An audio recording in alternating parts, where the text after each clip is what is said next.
fast as I possibly can. Try not to wake them up. But I just wanted to come on here and just talk to you guys for a little bit, because I know I've been MIA, which isn't really that different to how I was before all of this, but I guess when you're dealing with such a public matter, your silence is more recognized. But yeah, I thought I'd just come on here and just talk to you guys and kind of let you in on what's been happening with me lately.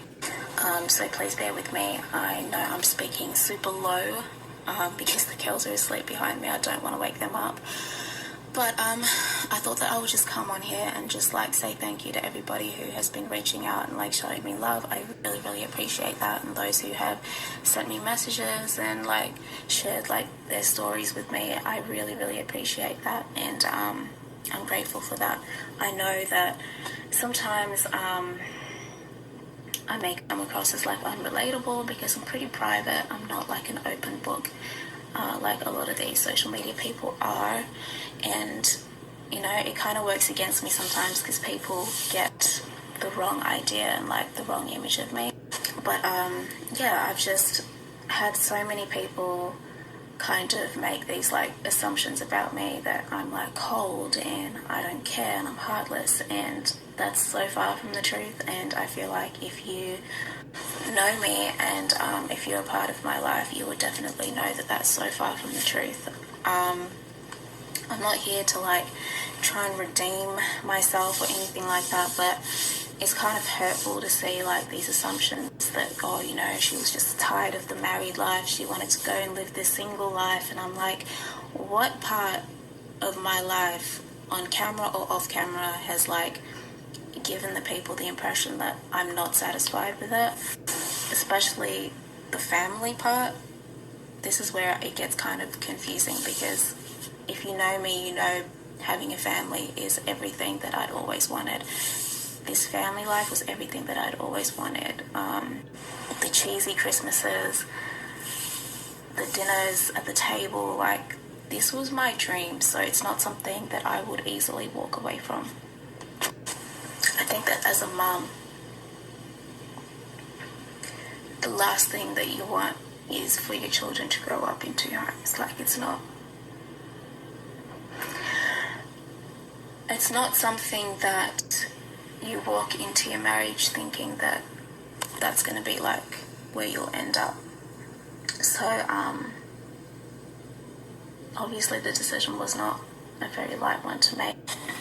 Motherhood can be hard sometimes, it can be tough, but I wouldn't change it for the world. I love every phase of it. I love every day of it.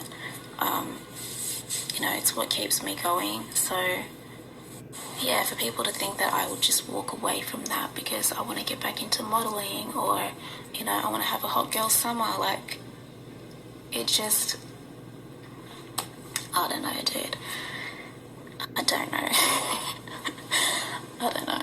So I'm currently in my sister's house, and I know a lot of you guys were probably curious as to why I wasn't staying at home, and that's because home is just so far away from everybody that I know. All my friends and all my family live on this side, so it made more sense for me to be near them and just to be near support and just be surrounded by people who loved me. And yeah, it's been great. I haven't been this close to my family in years, so it's been amazing. It's kind of a blessing in a way, so I'm super thankful for that. So as far as where I've been, honestly guys, I've just been healing and taking my time to heal. And I'm sorry that you felt like I just didn't care, or I was being standoffish. I don't mean to come across that way, but I feel people deal with these things differently. And like I said, for me, if I'm going through healing, or if I'm hurting, or anything like that, my first instinct isn't to pick up the camera and talk about it. So I feel it's been a while now, so that it's kind of okay for me to do that. Anyway, I think that I've rambled long enough. Yeah, like I said, this hasn't been an easy process. It's been so hard, but I've discovered new things about myself every single day, and I've discovered my strength as well, which is not something that I really tap into that often, so that's been kind of nice. Obviously, this is not something that it's easy to get over,